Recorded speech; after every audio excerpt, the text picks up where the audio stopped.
just isn't the same as a proper drive-by video, but desperate times call for desperate measures. Right, it is Wednesday, April 15th, 2020, and I hope everyone is doing well.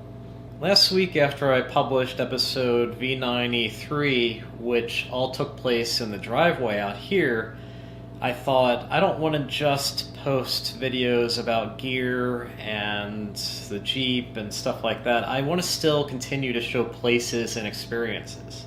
How do I do that while we're stationary? And I promise you it's not by making silly animations of my Jeep.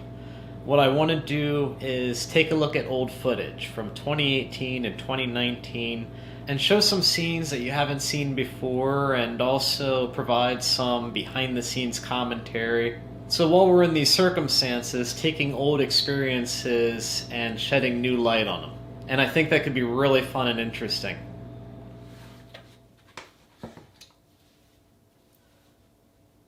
My haircut situation is getting pretty dire, but I have some ideas.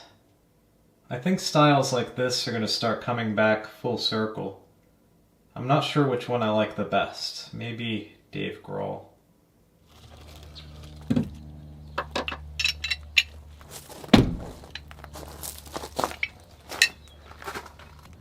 A couple months ago, I started hearing clicking underneath the Jeep.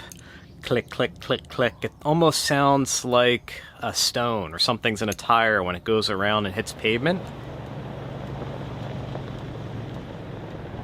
So after I came out of Joshua Tree at my campsite, I got the factory scissor jack out of the rear compartment, put the Jeep up with the intention of just manually turning a rear wheel to see if I could figure out what it was. But I never got that far because the factory scissor jack did not like the weight of my Jeep at all. It went up really hard, and then as soon as I got the rear wheel off the ground, the scissor jack kind of tacoed, like an arc, and it was rendered useless. After that, it went right into the dumpster. So forget about the clicking. I never did figure out what that was, and I'm going to look into it today. But at that moment, my priorities shifted. I no longer had a jack or a way to get the Jeep off the ground. And while there are a lot of great jacking solutions out there, I needed one immediately. Because almost every night I travel off pavement in adverse conditions, and I didn't want to risk getting a flat tire and potentially getting stranded somewhere. So after taking very little time to mull it over, I went straight to Tractor Supply and got this 8-ton hydraulic bottle jack.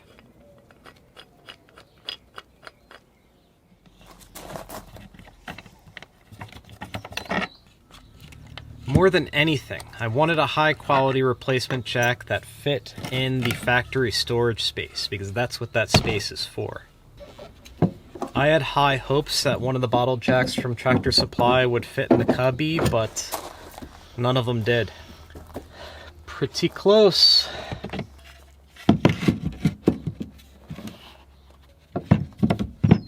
As you can see, this big red bottle jack almost fits. All it takes is a little bit of persuasion and maybe trimming out a little bit of the goose gear door. But I don't want to do that. I would prefer an elegant solution that fits in the space instead.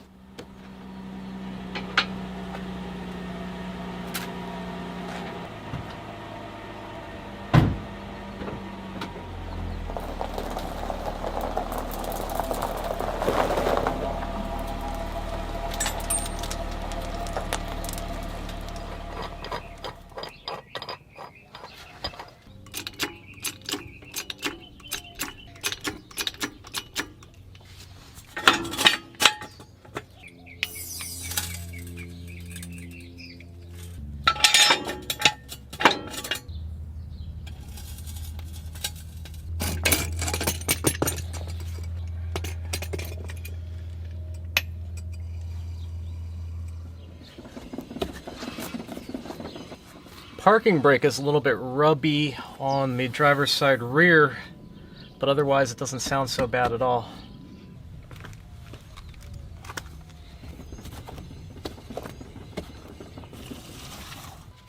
I really thought for sure that it was coming from the rear wheels.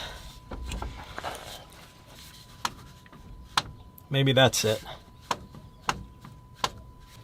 spline on the rear drive shaft is clicking a bit when I turn both ends of the shaft in opposite directions. Alright, I think I'm onto something with the rear drive shaft, but while I'm under here, I want to show you my favorite luxury modification. My Long Range America Auxilary gas tank that holds 17 extra gallons of gasoline. If you remember the install video, I did have an issue with a flooded evap system immediately after install, but that was once and done, and ever since then it has been absolutely flawless, and it's been a dream. Now this is an auxiliary tank that shares the same filler as the main tank. So when you put in gas comes in the filler neck, and then there's a T.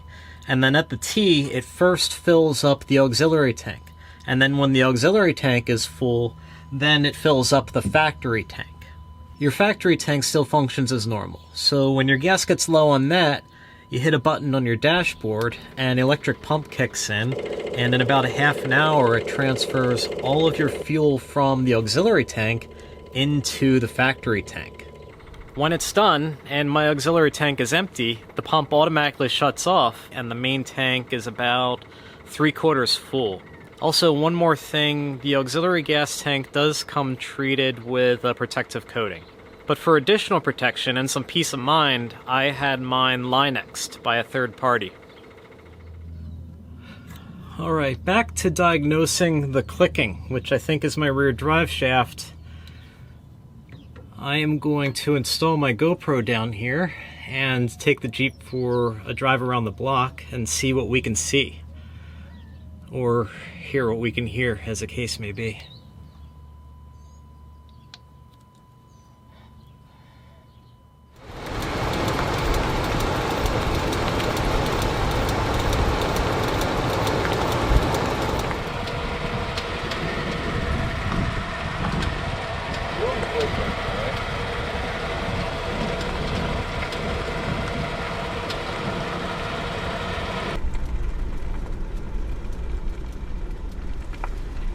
What on earth is that? I don't think it's a drive shaft. I think I need to pull the wheel.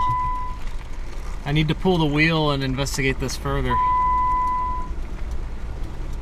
Yeah, my door's ajar. Alright, I'm pulling the wheel just to see what's going on, and I kind of have a new theory. Because all of these lugs were very easy to turn off. They were snug, but they weren't tight by any means. So that clicking, I think my lugs were loose.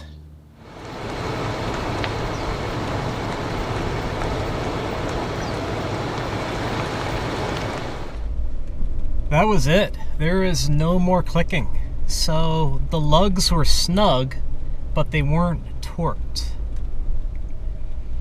That's scary because I've been listening to that clicking for almost 2 months now. There was no feedback, so when I would drive on the highway or on the street, it was perfectly smooth. No driveline vibrations, no weird wobbles. I am going to keep an eye on my wheels. I don't know if the cone seats were wallowed at all, and they looked okay, but maybe not, so I'll just check them from time to time to make sure everything's still snug. And if it's a problem, then I might have to pursue new wheels. My winch. I've had my winch installed for almost a year now, and it is a Come-Up Seal Gen2 9.5 SI. So it's rated for 9,500 pounds, it has synthetic cable, an integrated solenoid, it's waterproof, and I got Come-Up because it's got a great reputation despite being lesser known, and I wanted to explore the market a little bit to be able to speak intelligently about it. But in order for me to do that, I have to get properly stuck, and that did not happen this past year. The only time that I needed the winch was to move a fallen tree out of the way in Canada, and for that it worked great, but it was just a tree. It was relatively light compared to a vehicle recovery. But I can at least show you operation and how it's holding up on the front of the vehicle. Cosmetically, it looks great. I very much neglect my Jeep when it comes to cleaning the exterior. There's no visible rust or oxidization. However, The chrome handle. I can feel the chrome plating chipping and peeling underneath the finger holds. So in terms of exposure to the elements, that's the only thing that's really lackluster.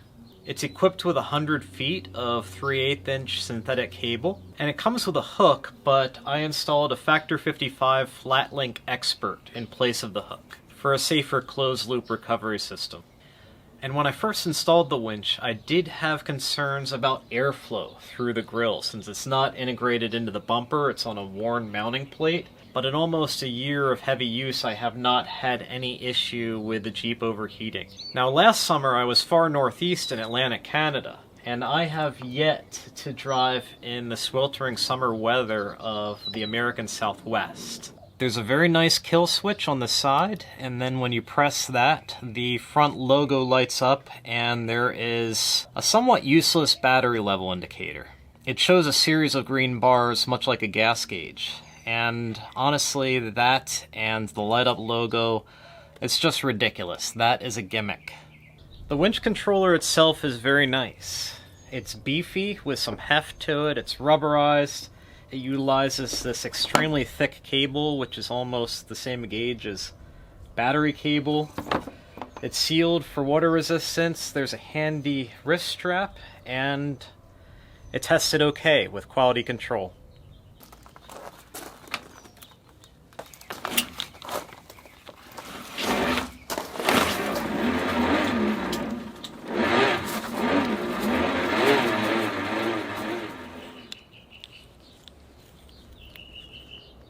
The rope looks really good, as it should, and the last wrap on the drum is colored red to let you know that you're getting close to the end. The controller plug is really snug going in. Probably for a weather-tight seal, it's probably an easy fix with a little bit of grease.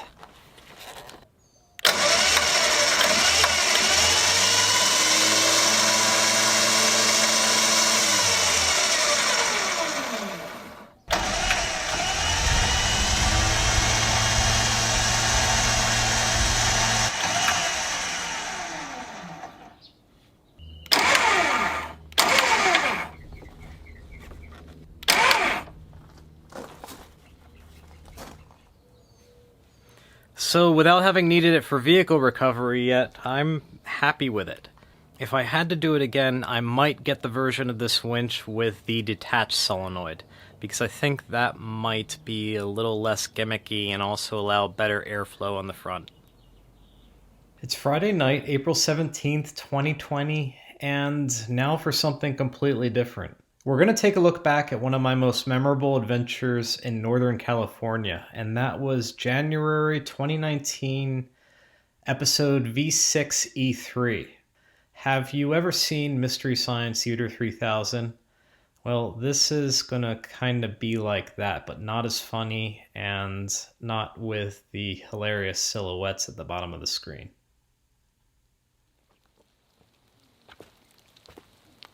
The Redwoods, one of my favorite destinations of all time. I love the atmosphere and the mystique, and you can actually wander around and explore some of the hollow trees.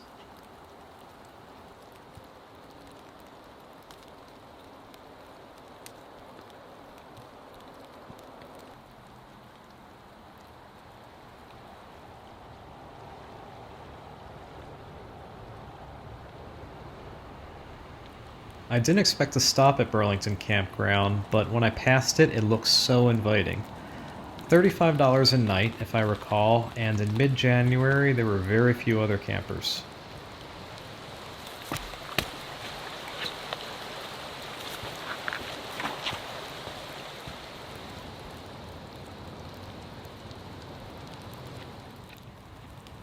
This is an atmospheric walk to the loo.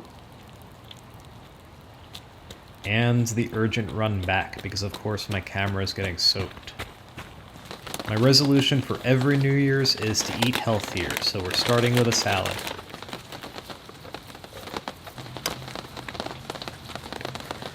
It's Saturday night, January 19th, and I'm at Burlington Campground in Humboldt Redwood State Park. I was traveling south from Ferndale today and passed through Redwoods along the cut. It's Saturday evening, January 19th. I was traveling south out of Ferndale today along the Avenue of the Giants, and I passed this campground. It's a fee camp. It's Saturday night, January 19th. I'm at Burlington Campground in Humboldt Redwood State Park. Chris, you have 2 good ones on this clip. Let's try 1 or 2 more times. In case you're wondering, every single monologue is like this. I am absolutely neurotic. I was traveling south out of Ferndale today when I started following Avenue of the Giants, and that's a roadway that winds in and out of the redwood trees for miles. It's absolutely stunning. So then I passed this campground right in the midst of the redwoods, and I was like, okay, I have to stay here. Okay, you have 3 candidates on this file. 3 candidates.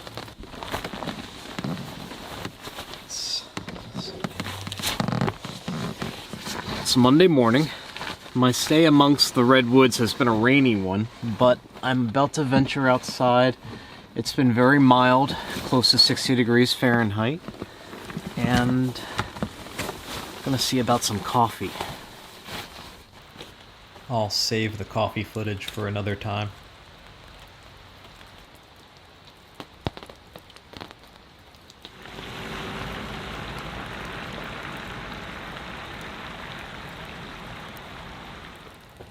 Alright, the reality is, I run back for the tripod a lot, but I love doing it. I get a lot of great exercise.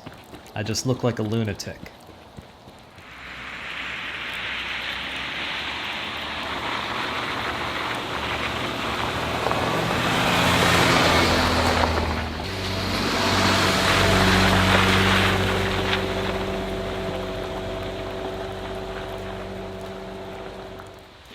I love discovering places like this. To some, this is just junk in the wilderness, but there's history here. There's a story to tell. This looks like someone's old project Camaro that got burned out. And here's an International in a collapsed garage.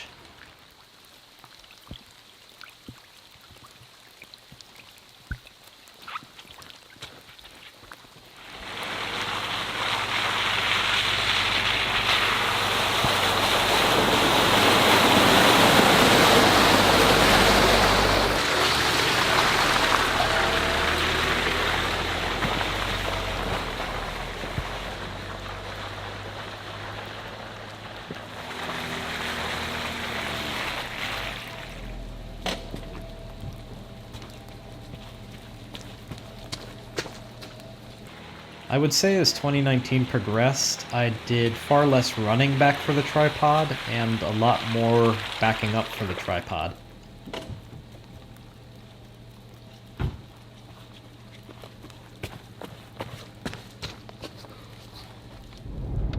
Now we're leaving the redwoods and heading toward the California coast.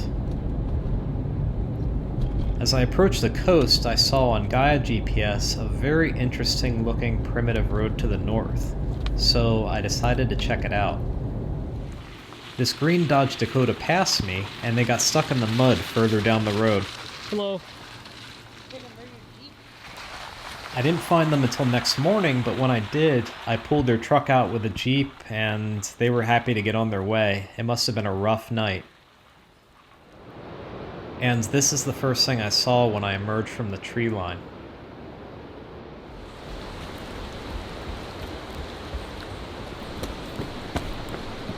I'm gonna try another spot.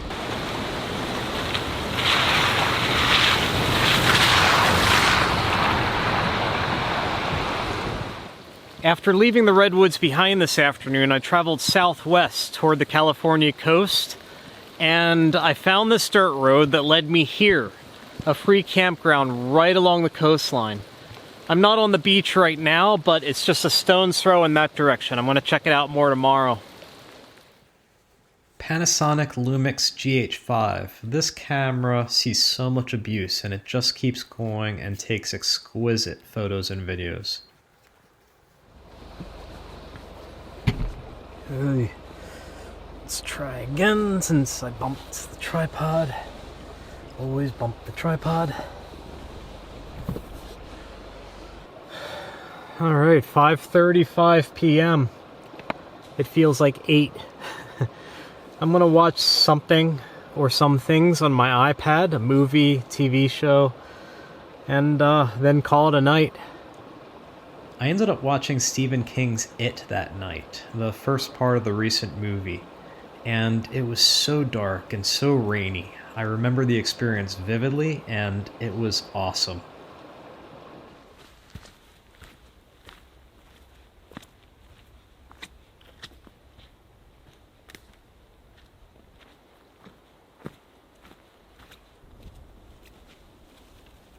Out of the way, Sticks. It was short, but it was a great hike up to an overlook. Monday morning. Can we have some sun? Maybe.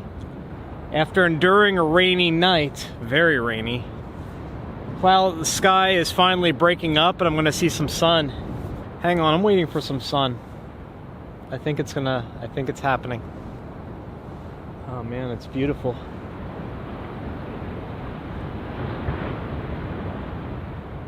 I think this is the Lost Coast Trail or Pacific Coast Trail.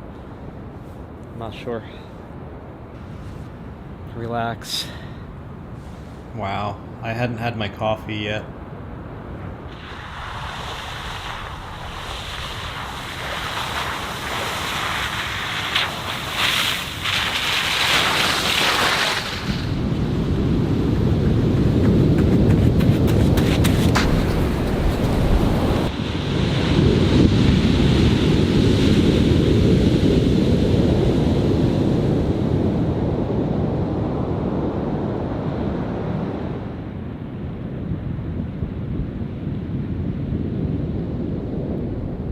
I love my kayak, but I'm so glad that I don't have to wrestle with it on top of the Jeep anymore.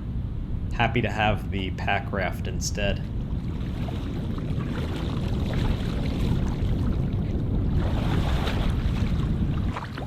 I am going upstream, not out to sea, if I can help it.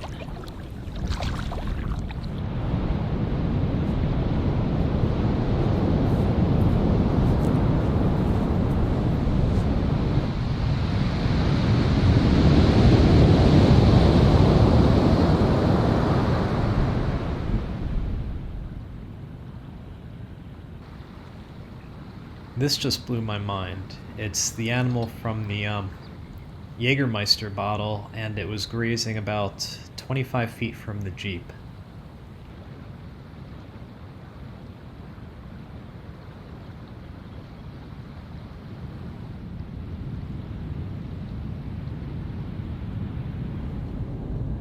Now we're heading south along the California coast toward Mendocino. I remember being frustrated here because there weren't many discrete places to pop the camper along the coast, so I opted to head inland.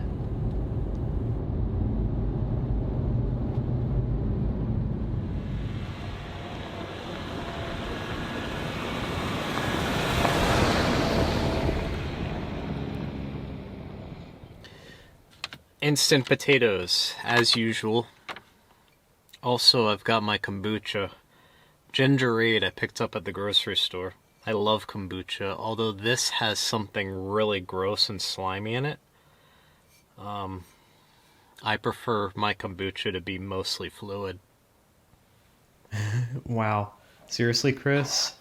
No wonder this scene didn't make it into the actual episode. It's 6:30 a.m. on Thursday morning, around 25 degrees outside. In a little bit, I'm going to pack up camp and head into Groveland, California, which is a really cool small town that I passed on the way here last night. Did you hear all that?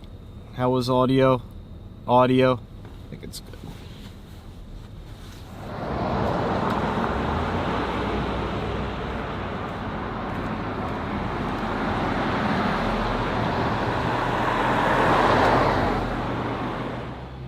I actually got a room at the Hotel Charlotte that night, and it was a very fond memory. The room had an enormous clawfoot tub. Good evening. I enjoyed a luxurious soak, set my computer next to the tub, and actually leaned my body out of the water while working on that week's video.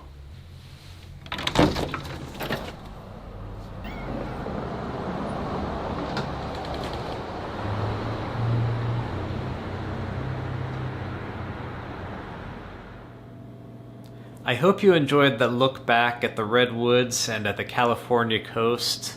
That was the first time that I've done anything like that, and certainly the first time that I've narrated, so I hope that it wasn't too cringy. I'm going to do more like that in the coming weeks, but that was absolutely a first attempt, so I promise it'll get better. So it's 2 a.m. on Saturday morning. I just finished editing this video that you're watching now, and then I realized I forgot to do the wrap-up. I forgot to do the end of episode wrap-up. So that's what I'm doing now, and after this, after I get this published, I'm gonna go to bed and probably not wake up until the afternoon sometime. I am so tired. So as usual, thank you all for watching, and everyone be safe, stay healthy, and keep hanging in there.